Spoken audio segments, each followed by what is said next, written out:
तो आप ये ध्यान रखें, आपको न्यूज़पेपर में एडिटोरियल पर ध्यान बनाते जाएं और ऑप्शनल को कवर करते चले जाएं, बहुत फ़ायदा होगा इन दोनों से। अब हम देखते हैं कि इसके बाद हमें क्या करना है। अभी आपको जनरल स्टडी के बाकी के बहुत सारे पेपर हैं जिसको आपको कवर करने हैं, बहुत सारे पेपर हैं जिससे आपको कवर करने हैं। उसके लिए स्टैंडर्ड बुक आप उठाइए। ऑप्शनल पहला प्रायोरिटी आपको ऑप्शन देना है, उसके बाद ऑप्शनल के बाद आपको जीएस की तरफ मूव करना है। जीएस के लिए एनसीईआरटी बहुत ज़रूरी है, एनसीईआरटी के बिना कुछ नहीं होने वाला, आप मान लीजिए। अब देखिए क्या होता है हमारे पास, हम गाइड जब पढ़ते हैं, जैसे कोई भी गाइड आप ले लें, जैसे अगर आपको हिस्ट्री का, ज्योग्राफी का कुछ भी लेना होता है तो आप मार्केट में अगर हम जाते हैं, कोई गाइड अगर उठा के पढ़ लेते हैं तो हम गाइड से पढ़ तो लेते हैं, लेकिन समस्या क्या होती है, समस्या ये होती है कि मेंस में हम उस गाइड से अगर लिखेंगे तो प्रॉब्लम हो जाएगा अप्रोच में, क्योंकि जो चेक करने वाले हैं, आपको क्या लगता है कि गाइड पढ़ के लोग चेक करने वाले बैठे हैं, वहाँ चेक कौन करता है, चेक करने वाले लोग। तो एनसीईआरटी हमें पढ़ना ही पड़ेगा। एनसीईआरटी एक लेकर के चले हम, ये कब, ये आप ऑप्शनल के बाद। मान के चलिए कि जैसे जैसे आप एग्ज़ाम के नज़दीक पहुँचेंगे, अपने अपने स्ट्रेटजी में आप थोड़े परिवर्तन लाइए। जैसे एग्ज़ाम दूर है तो आप ऑप्शनल पे आप लगे रहिए। ऑप्शनल, चूँकि ऑप्शनल एक बड़ा खंड है जी था, वो स्ट्रेटजी आपको दूसरे तरीके का था। वो स्ट्रेटजी आपका था ज़्यादा से ज़्यादा आप चीज़ों को समझ रहे थे, ज़्यादा से ज़्यादा उसे पढ़ रहे थे। अब 90 जी आपको जितना ज़्यादा आप इन्फॉर्मेशन लेना चाहे उतना इन्फॉर्मेशन आप ले लें। कैसी इन्फॉर्मेशन आप लेंगे, पूरा मैप के कमांड होगा, मैप पे कौन कहाँ है, कौन सा सी है, उसके सी को सराउंडिंग्स कौन सा है, वहाँ आपको, जैसे आप कहते हैं ना हमेशा यूपीएससी में रटना नहीं है, देखिए सब करना है यूपीएससी में, है ना कि दिल को बहलाने का ख्याल अच्छा है गालिब, तो वो है कि रटना नहीं है, रटना भी है यहाँ, समझना भी है।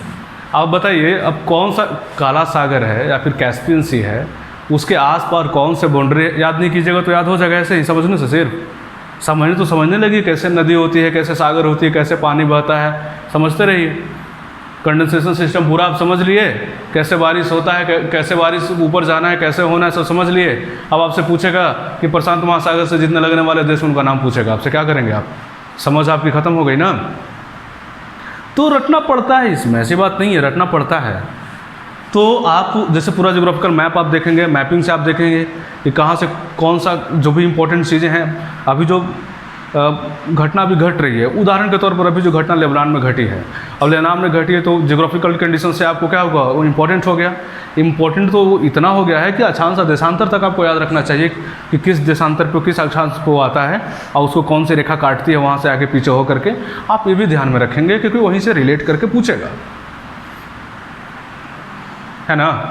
तो ये आपको ध्यान में रखना है।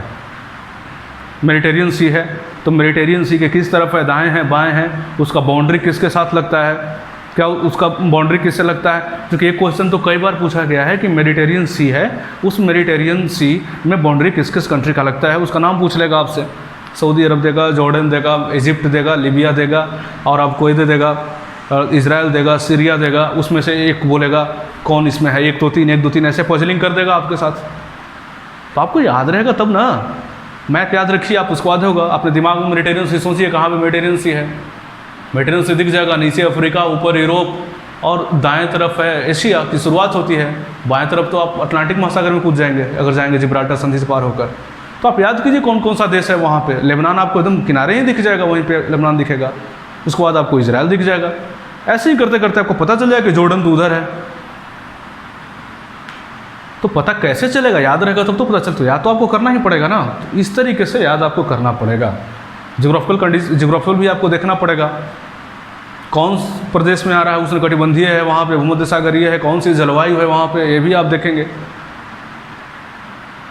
तो कहने का मतलब है कि 3 महीने जो है वो आपका इन्फॉर्मेशन का डे होगा, आपको पूरा इन्फॉर्मेशन लेना होगा। अखबारों के माध्यम से आप एनसीईआरटी की तरफ चले जाइए, एनसीईआरटी में बहुत इन्फॉर्मेशन है, 6ठी से 12वीं तक पढ़ेंगे तो, और पीटी के लिए बहुत काम आते हैं। तो वो आप पूरा इन्फॉर्मेशन आप 30 महीने में लीजिए और जम के प्रैक्टिस सेट आप लगाएंगे। प्रैक्टिस सेट कौन सा लगाएं, कोई एक लगा लीजिए, स्टैंडर्ड आता है, चाहे वो इनसाइट का हो, चाहे वो विजन का हो, या वो IAS बाबा का हो, किसका बहुत सारा इन्फॉर्मेशन है, जिसमें से जो आपको बेहतर लगता हो कोई एक ही लेकिन उठाइए। एक चूँकि अपना सीरीज से वो चलता है ना, तो एक आप उठाइए, उस तरीके उसका सारा पूरा सीरीज आप घर पे बैठ के उसे सॉल्व कर दें। उसके माध्यम से भी बहुत सारे आपके पास इन्फॉर्मेशन चला आएगा, उसके माध्यम से भी और दूसरा आपके पास वो नॉलेज है जो आपने बुक्स पढ़ा है, आपने अखबार पढ़े हैं, क्योंकि जो अखबार आप पढ़ते हैं कॉपी चेक करने वाले से लेकर क्वेश्चन बनाने वाले वो भी वही अखबार पढ़ते हैं। जो NCERT आप पढ़ते हैं वो गवर्नमेंट की NCERT है, गवर्नमेंट का सोर्स है, तो क्वेश्चन और कहाँ से बनेगा, है कि नहीं बात। इसीलिए आप इन सब पर फोकस करें। तो 3 महीना लास्ट का जो होगा वो डिसाइड करेगा आपका प्री का। और ये नहीं समझिए कि हमने तो सिर्फ 90 दिन ही सर ने बताया कि 90 दिन में ही सिर्फ पीटी की तैयारी कैसे होगा। तो 90 दिन में बिल्कुल 90 दिन में नहीं होगा, लेकिन ये 90 दिन नहीं है। तो पिछले आप जो इतना दिनों से इतना महीने से जो आप पढ़ते आए हैं वो सब तो तैयारी कर ही रहे थे, तो उसमें पीटी का तो है ही। जैसे आप ज्योग्राफी की तैयारी आपने NCERT से किया, तो ऐसा थोड़ी बोला है कि नहीं हम जब तक 90 दिन में नहीं पढ़ोगे मैं क्वेश्चन में नहीं आऊँगा, ऐसा तो है नहीं ना। तो जब ये आप पढ़ेंगे तो ये आपको देखने को मिलेगा, पहले से जो आप पढ़ते चला आए हैं वो मिल जाएगा, और ये पूरा का पूरा फोकस्ड होगा पीटी। प्री दे करके आराम से घर आइए, निश्चिंत हो जाइए, आपका पीटी होने वाला है। इतना बढ़िया से अगर आप तैयार करेंगे तो होगा। पीटी एग्ज़ाम देने के बाद आपको इंतज़ार नहीं करना है कि क्या होगा नहीं होगा, रिजल्ट आएगा, आपको तुरंत मेंस की तैयारी में लग जाना है। रिजल्ट होगा तो बढ़िया है, मेंस देंगे, नहीं रिजल्ट होगा तो अगला बार मेंस देंगे। बिना मेंस दिए तो कुछ होने वाला भी नहीं है ना। अब मेंस में क्या करेंगे, आप फिर मेंस में चले जाएंगे ऑप्शनल। अब ऑप्शनल में आपको फिर से अपना ऑप्शनल देखना है कि कहाँ कमी रह गई थी। जो कठिन प्रश्न हमारे मेंस के जो नहीं बन रहे होंगे ऑप्शनल को, उस पर अब ध्यान देना हम शुरू करेंगे।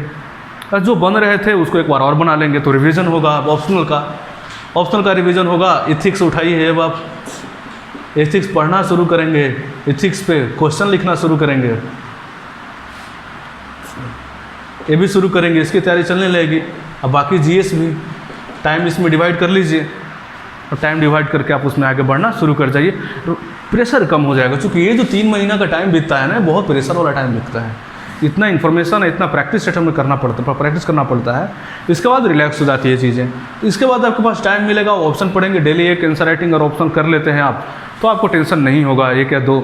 अगर आपका मेंस ज़्यादा बेहतर पीटी गया है तो आप क्वेश्चन अपना तेज़ी से लिखना शुरू कर देंगे। ये आपका स्ट्रेटजी जो है वो काम होगा। अब एक और बड़ा इंपॉर्टेंट चीज़ है, जिस तरीके से आप पीटी में पूरी सब्जेक्ट का आपने टेस्ट दिया, जैसे पीटी का अगर आप टेस्ट देते हैं, कोई भी टेस्ट पेपर देते हैं, तो उसमें 100 क्वेश्चन होंगे और सारे सब्जेक्ट आते हैं ना, तो उसी तरीके से मेंस का भी आप फुल लेंथ टेस्ट देंगे, उसे फुल लेंथ हम बोलते हैं, है ना, सारा क्वेश्चन। तो मेंस का भी फुल लेंथ आप टेस्ट देंगे, जैसे पेपर 1, पेपर 2, पेपर 3, पेपर 5, सारा क्वेश्चन आप ऐसे लेकर के वो टेस्ट देंगे। टेस्ट है, टेस्ट का रहता है आजकल, काफ़ी सुविधाएं हैं, ऑनलाइन भी है, उस सब क्वेश्चन आपको मिल जाएगा, टेस्ट का पेपर। तो उस तरीके से अब फुल टेस्ट आपको एग्ज़ाम देने के बाद, पीटी एग्ज़ाम देने के बाद आपको मेंस के फुल टेस्ट लगाने का प्रयास करना शुरू कर देना चाहिए। क्योंकि आप जब पीटी देने वाले थे तो पीटी का जैसा माहौल तो आपने बहुत बनाया, क्योंकि बहुत आपने पीटी का पेपर दिया घर पे, तो मेंस की तरह बनाना पड़ेगा आपको। तो मेंस का फुल टेस्ट आपको देना पड़ेगा, ये आप हमेशा याद रखें। किताब पे ज़्यादा भरोसा कीजिए, बुक पे ज़्यादा भरोसा कीजिए, मोबाइल से थोड़ा सा आपको दूरी बना के रहना पड़ेगा। क्योंकि ऑनलाइन जो भी आप जितने भी सोर्सेस आप लेंगे वो आपको उतना कारगर नहीं सिद्ध होने वाला है। वहाँ जाने के बाद लिखना तो आपको कलम खुद चलाना पड़ेगा, बहुत सारे मुद्दे आपको सोचने पड़ेंगे, ये आप ध्यान में रखेंगे। फुल लेंथ टेस्ट की तरफ चलिए। फुल लेंथ टेस्ट जब आप देंगे पेपर 1, 2, 3, 4, और वहाँ से जब परेशानियाँ आपको दिखेगी ना, परेशानियाँ जब आपको वहाँ पर दिखेगी, तब चुन कर आप जहाँ जहाँ जो भी समझ आ रहा है उस टॉपिक को वापस आप उखाड़िए, कहाँ कहाँ हम पढ़े थे उसको ले आइए। अब ऐसे करते करते करते आपको फिर वो एक कंप्लीट तैयारी आप पहुँचेगा। अब फिर आप मेंस के पेपर देकर चले आएंगे। अब हम 66 BPSC के बारे में बात करते हैं। UPSC के बारे में हमने बात की, किसी को और अगर मैं बात करूं कि किस तरह से एडिटोरियल से हमें टॉपिक बनाना है, उस पर नोट्स बनाना है, तो जैसे भारत और चीन लगातार देखने की चल रहा है, भारत चीन विवाद, भारत चीन विवाद। तो भारत और चीन जब विवाद चलेगा तो उसमें इन्फॉर्मेशन तो दिया ही रहेगा ना कि विवाद किस बात की है। तो आप एक नोट्स बनाइए, भारत चीन विवाद।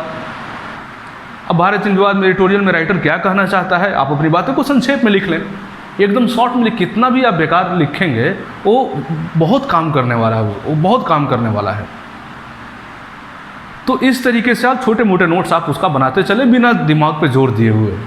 नोट्स तो आपको खुद से बनाना पड़ेगा और बहुत कारगर सिद्ध होगा। तो एडिटोरियल के नोट्स बनाने से फ़ायदा आपको होगा, क्या फ़ायदा होगा कि आपका क्या मैसेज है,